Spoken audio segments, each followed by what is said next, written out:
Audio Jungle.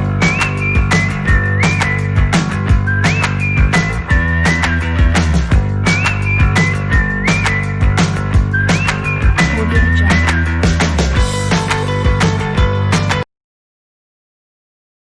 Assalamualaikum warahmatullahi wabarakatuh. Bagaimana kabar kalian hari ini? Alhamdulillah. Tetap jaga kesehatan dan selalu semangat ya. Oke, di pagi ini di hari Senin, tanggal 24 Agustus 2020, kita akan belajar tentang IPA. Sebelumnya, di bab 1, kita belajar tentang sistem reproduksi pada manusia. Nah, sekarang kita sudah masuk di bab 2, yaitu tentang perkembangbiakan pada tumbuhan dan hewan. Kita ikuti pembelajarannya ya. Tetap semangat ya. Tujuan pembelajaran hari ini yaitu yang pertama adalah menjelaskan perkembangbiakan pada tumbuhan. Yang kedua, menyebutkan jenis perkembangbiakan vegetatif alami dan buatan pada tumbuhan Angiospermae. Lalu yang ketiga, menyebutkan jenis perkembangbiakan generatif pada tumbuhan Angiospermae. Yang keempat, menjelaskan perkembangbiakan vegetatif dan generatif pada hewan. Lalu yang kelima adalah menjelaskan teknologi reproduksi pada tumbuhan dan hewan. Perkembangbiakan pada tumbuhan Angiospermae. Apa sih tumbuhan Angiospermae itu? Tumbuhan Angiospermae itu adalah tumbuhan berbiji tertutup, yang mana terdiri dari tumbuhan monokotil dan tumbuhan dikotil, yang sudah kalian pelajari waktu di kelas 7. Masih ingat kan? Nah, tumbuhan Angiospermae dapat melakukan perkembangbiakan melalui dua cara, yaitu secara vegetatif dan secara generatif. Secara vegetatif, tumbuhan dibedakan menjadi dua perkembangbiakan, yaitu secara vegetatif alami dan vegetatif buatan. Perkembangbiakan tumbuhan secara vegetatif.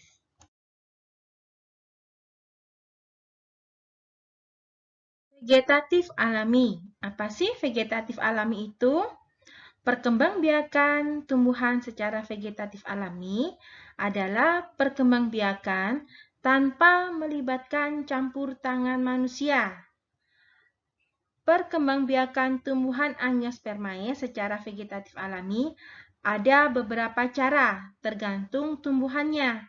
Yang pertama itu ada rizoma, lalu yang kedua ada geragi, lalu ketiga ada tunas, lalu ada tunas aventif, ada umbi lapis, ada umbi batang, umbi akar, dan spora. Rizoma atau rimpang. Nah, rizoma atau rimpang itu adalah batang tumbuhan yang tumbuhnya itu menjalar di bawah permukaan tanah dan dapat menghasilkan tunas baru dan akar baru dari ruas-ruas tersebut. Contohnya adalah alang-alang, seperti kalian lihat yang di gambar sebelah kanan, itu adalah alang-alang. Lalu ada bumbu-bumbu dapur, misalnya ada jahe, ada temulawak, ada lengkuas, dan kunyit. Geragi atau stolon. Geragi atau stolon adalah batang yang tumbuh mendatar di permukaan tanah. Tumbuhan baru itu dimulai dengan kuncup ujung yang menyentuh tanah, kemudian membelok ke atas. Contohnya adalah stroberi. Ada di gambar sebelah kanan ya. Lalu ada rumput teki, ada arbei, dan juga ada pegagan. Nah, itu adalah beberapa tumbuhan yang berkembang biak dengan cara geragi. Tunas. Tunas adalah bagian tumbuhan yang baru muncul dari kecambah atau kuncup yang berada di atas permukaan tanah. Nah, seperti kalian lihat, itu adalah tunas dari bambu. Ada juga tunas dari tebu. Itu adalah beberapa contoh tumbuhan yang berkembang biak dengan tunas. Tunas adventif ini berbeda dengan tunas ya. Tunas adventif itu adalah tunas liar yang tumbuh di luar bagian batang. Nah, biasanya tunas adventif ini tumbuhnya di tepi daun. Contohnya cocor bebek. Seperti kalian lihat di gambar sebelah kanan, itu adalah tumbuhan cocor bebek, di mana di tepi-tepi dari tumbuhan cocor bebek itu muncul tunas. Nah, itu dinamakan tunas adventif. Umbi lapis. Umbi lapis adalah daun yang berlapis-lapis dan tebal sehingga membentuk seperti batangnya. Pada bagian dasar tumbuh akar serabut. Contohnya itu adalah bawang merah, bawang putih, dan bawang bombay. Kalau kalian lihat di gambarnya, itu ada lapisan-lapisan di dalam bawang merah. Umbi batang. Umbi batang adalah batang yang tumbuh di dalam tanah dan digunakan untuk menyimpan cadangan makanan dan membentuk umbi.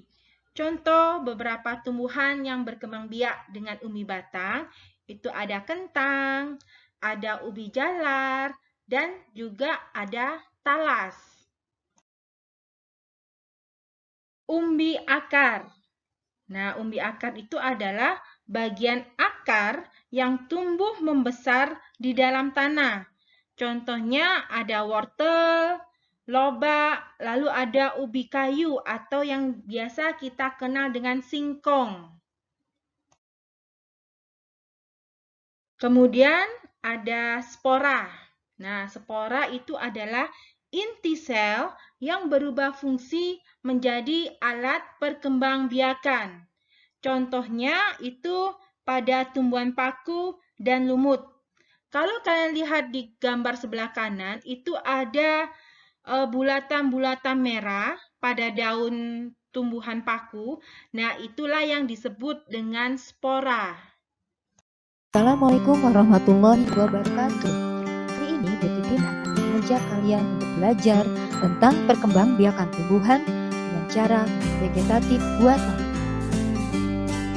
Perkembangbiakan tumbuhan dengan cara vegetatif buatan adalah terjadinya individu baru karena bantuan manusia. Perkembangbiakan tumbuhan dengan cara ini tidak terjadi dengan sendirinya. Manusia dapat mengembangbiakan tanaman dengan cara vegetatif buatan melalui mencangkok, stek, merunut, okulasi, dan mengetek. Mencangkok adalah perkembangbiakan yang dapat dilakukan pada tanaman buah-buahan, misalnya mangga, jambu, limbing, dan rambutan. Dengan mencangkok akan diperoleh tanaman baru yang memiliki sifat sama persis dengan induknya.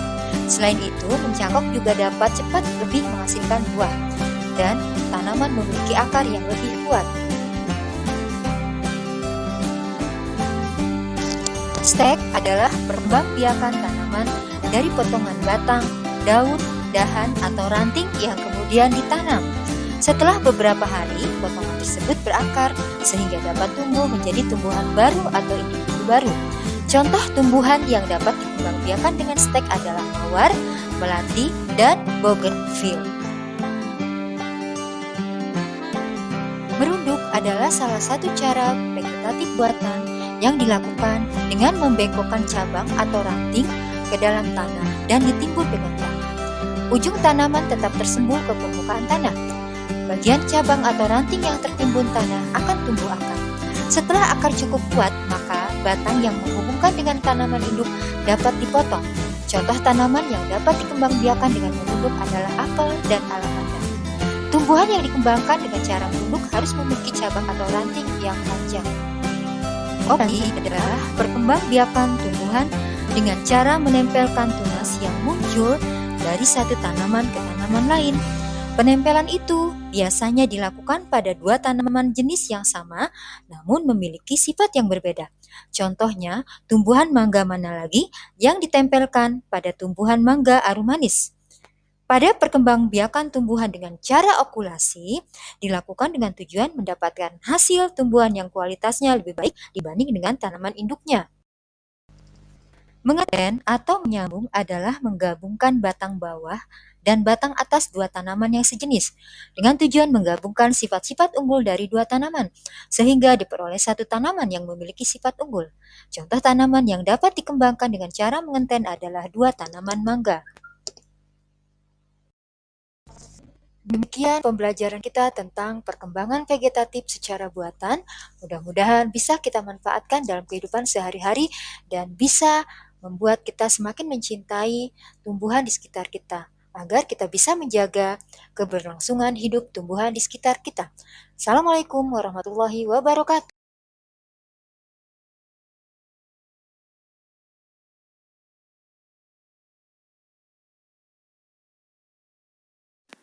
Halo, jumpa lagi dengan Mem Paulina dalam pembelajaran reproduksi tumbuhan, khususnya perkembangbiakan generatif. Perkembangbiakan generatif adalah perkembangbiakan yang melalui proses fertilisasi atau peleburan sel gamet jantan dan sel gamet betina. Reproduksi generatif terjadi pada tumbuhan berbiji. Tumbuhan berbiji mengalami proses penyerbukan dan proses pembuahan. Pada proses penyerbukan membutuhkan alat kelamin jantan dan alat kelamin betina, sementara yang dihasilkan dalam pembuahan adalah biji. Alat reproduksi penyerbukan pada tumbuhan berbiji terdapat pada bunga. Berikut bagian-bagian bunga: mahkota bunga, benang sari, tangkai benang sari, kepala putih, tangkai kepala putih, bakal buah, kelopak, serta tangkai bunga. Jenis bunga dibedakan menjadi 4. Yang pertama adalah bunga lengkap. Bunga lengkap yaitu bunga yang memiliki alat reproduksi lengkap beserta memiliki perhiasan bunga. Perhiasan bunga yaitu mahkota dan kelopak. Sementara bunga tak lengkap ialah bunga yang tak memiliki salah satu alat reproduksi lengkap beserta salah satu perhiasan bunga. Kemudian bunga sempurna. Bunga sempurna adalah bunga yang memiliki alat reproduksi lengkap. Bunga tak sempurna adalah bunga yang hanya memiliki satu alat reproduksi saja. Proses fertilisasi adalah menempelnya serbuk sari ke kepala putik. Setelah fertilisasi berlangsung, maka akan menjadi proses pembuahan, di mana serbuk sari akan menjadi buluh serbuk yang memanjang ke bakal buah. Kemudian akan menjadi 3 inti sel sperma, yaitu inti vegetatif, inti generatif 1, dan inti generatif 2, yang akan membuahi sel telur, kemudian akan menjadi zigot, dan akan menjadi embrio. Embrio ini terjadi pada biji.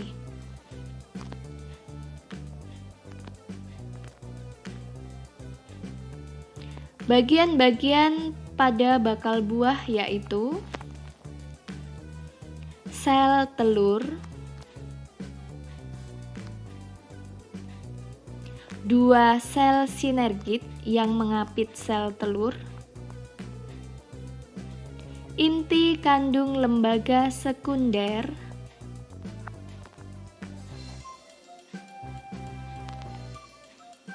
tiga sel antipoda, serta kantung embrio. Terima kasih. Halo, jumpa lagi dengan Mem Paulina dalam pembelajaran sistem reproduksi hewan. Sistem reproduksi hewan dibagi menjadi dua, secara aseksual atau vegetatif, dan reproduksi hewan secara seksual atau generatif. Kita akan membahas perkembangbiakan secara aseksual yang dibagi menjadi 4, yaitu tunas, fragmentasi, membelah diri, dan partenogenesis. Kita akan membahas yang pertama, yaitu tunas. Contohnya Hydra, Perifera, dan Coelenterata. Hewan yang berkembang biak dengan tunas memiliki tunas kecil di tubuh, seperti pada gambar. Tunas kecil tersebut akan memisahkan diri dan menjadi individu baru ketika dewasa.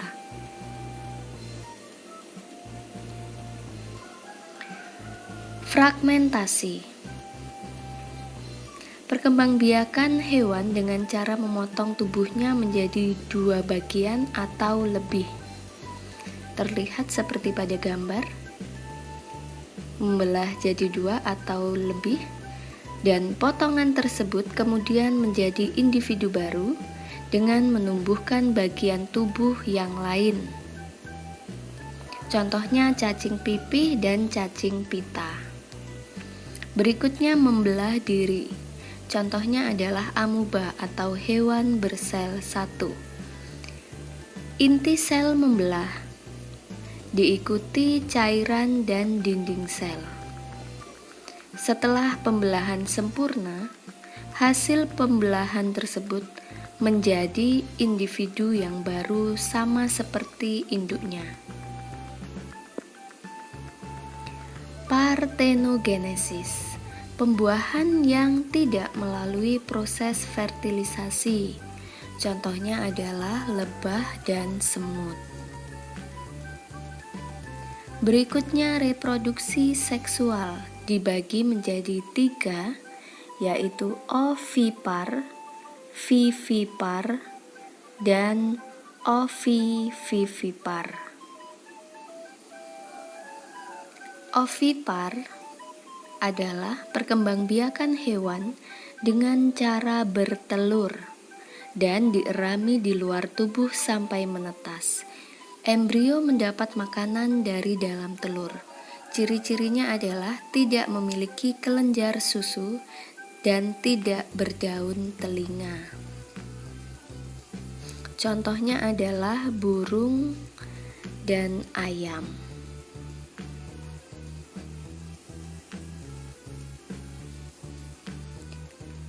Berikutnya adalah vivipar atau perkembangbiakan yang dilakukan dengan cara melahirkan. Embrio akan tumbuh di dalam rahim betina dan mendapat nutrisi dari induk betina melalui plasenta. Ciri-ciri dari hewan vivipar: memiliki kelenjar susu, memiliki daun telinga, dan tubuh dilindungi rambut. Contohnya adalah kambing, sapi, dan anjing. Ovovivipar adalah cara perkembangbiakan hewan dengan bertelur dan beranak. Embrio berkembang di dalam telur.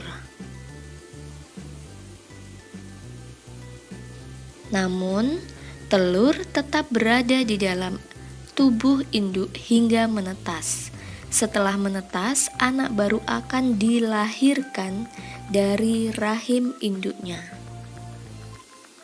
Ciri-ciri hewan tidak memiliki kelenjar susu, tidak mengasuh anak, tidak memiliki rahim, dan berdarah dingin.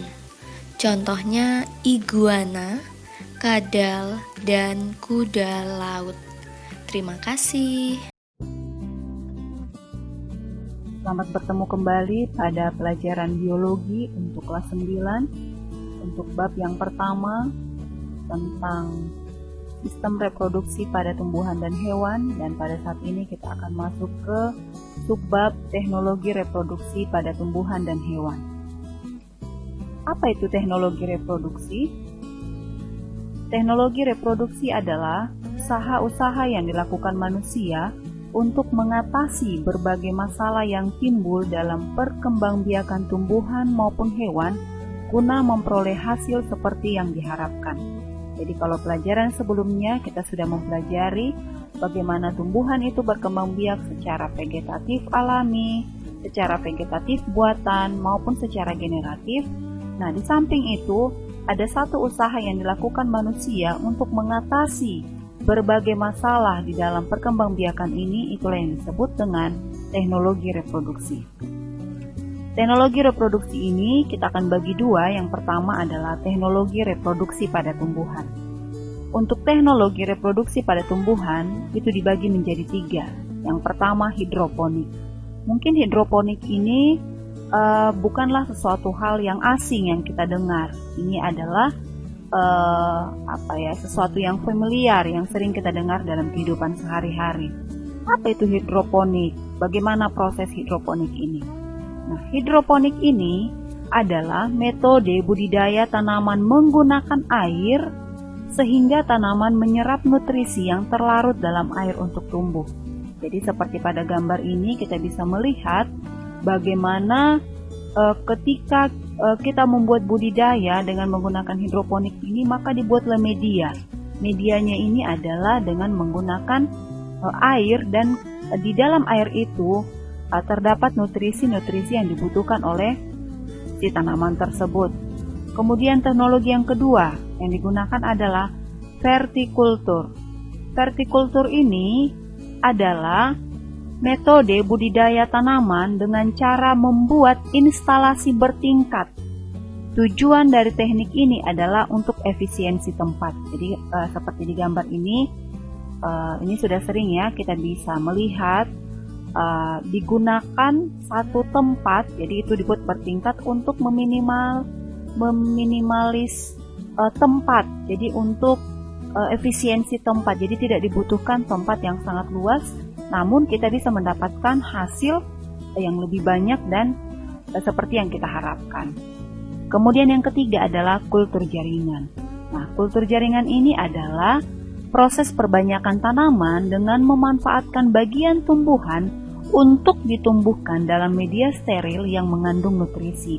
Jadi kalau untuk kultur jaringan ini berbeda ya dengan hidroponik atau vertikultur yang tadi mungkin bisa saja digunakan oleh siapapun ya, mungkin dengan menyiapkan alat dan bahannya mungkin bisa digunakan.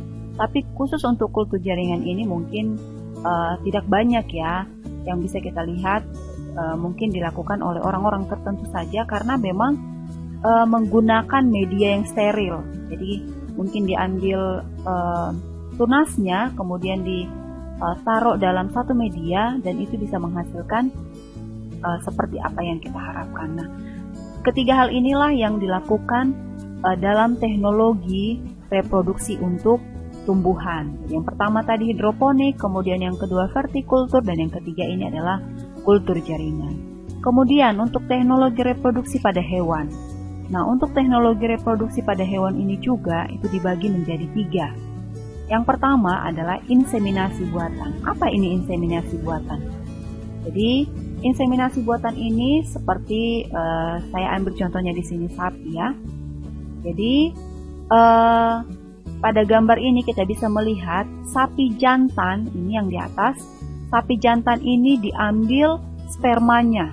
Spermanya diambil, kemudian sperma dari sapi jantan ini kemudian dimasukkan ke dalam tubuh si sapi betina. Jadi itu dimasukkan, Apa tujuannya? Tujuannya adalah untuk efisiensi waktu. Jadi kalau mungkin sapi ini kalau dibiarkan secara alami mungkin tidak bisa langsung mendapatkan keturunan atau bisa mendapatkan anak seperti yang diinginkan. Kemudian dilakukanlah inseminasi buatan ini. Inseminasi buatan ini dengan mengambil sel sperma dari tubuh induk si sapi jantan, kemudian memasukkan ke dalam tubuh si sapi betina sehingga terjadi proses pembuahan sehingga bisa menghasilkan anak. Nah, dengan dilakukannya ini maka bisa untuk mengefisiensi waktu, untuk memperkecil kemungkinan waktunya, biayanya, dan juga bisa memperbaiki kualitas anakan sapi yang akan diperoleh. Kemudian yang kedua adalah perkawinan silang. Nah, perkawinan silang ini adalah mengawinkan dua jenis hewan yang berbeda varietasnya dan memiliki sifat unggul. Nah, seperti yang digambar ini diambil salah satu contoh itu adalah ayam. Jadi dua jenis hewan yang berbeda varietas. Nah, ini sepertinya jantan A dengan betina B ini beda varietas, kemudian dihasilkan sifat yang unggul. Nah, apa keuntungannya? Keuntungannya adalah dapat menghasilkan individu baru dengan kualitas yang lebih baik, menghemat biaya, mempercepat produksi, dan memperpanjang usia. Dengan melakukan perkawinan silang ini pada hewan, maka bisa diperoleh keuntungan-keuntungan ini. Kemudian yang ketiga adalah cloning. Nah, kalau cloning ini mungkin sekarang tidak ini lagi ya, tapi menjadi salah satu dalam teknologi reproduksi pada hewan yang dilakukan. Untuk cloning ini adalah proses menghasilkan individu-individu dari jenis yang sama yang identik, berasal dari induk yang sama, memiliki jumlah anggota gen yang sama karena diambil dari inti somatis induknya. Jadi kalau cloning ini kalian juga mungkin bisa mencari di Google untuk lebih memperdalam tentang pemahaman cloning ini. Namun pada intinya cloning ini adalah menciptakan individu baru yang sama persis seperti induknya. Seperti yang bisa dilihat pada gambar yang ada di samping ini, dengan mengambil kelenjar mamai dari domba betina lain, kemudian setelah itu dimasukkan ke dalam domba yang lain, sehingga setelah itu kemudian bisa mendapatkan individu yang baru yang hampir sama dengan induknya. Karena apa? Karena mengambil gen yang sama yang diambil dari induknya. Nah, untuk pelajaran kita hari ini dengan materi teknologi reproduksi pada tumbuhan dan hewan sudah selesai, bahwa untuk teknologi reproduksi itu sendiri itu digunakan untuk usaha yang dilakukan manusia untuk bisa mendapatkan hasil yang diharapkan dalam waktu yang lebih singkat, untuk tempat yang lebih cenderung menghemat tempat, menghemat biaya, tapi bisa mendapatkan hasil yang diharapkan. Demikian pelajaran kita. Terima kasih.